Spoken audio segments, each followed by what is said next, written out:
পরিবারের ছোট ছেলেরা সব থেকে বেশি ভালোবাসা পায়, এটা সমাজ বলে। কিন্তু একটা সত্য কি কেউ জানে? জীবনের কঠিন পরিস্থিতিগুলো সবচেয়ে বেশি ওই ছোট ছেলেটার সাথেই খেলা করে।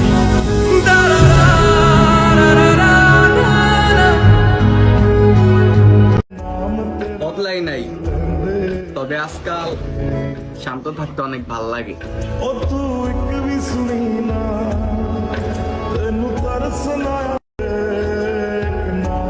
বদলাই নাই, তোর কাছে যত আসি সাথ তো বুঝে মেটে না, এতটা ভালোবাসি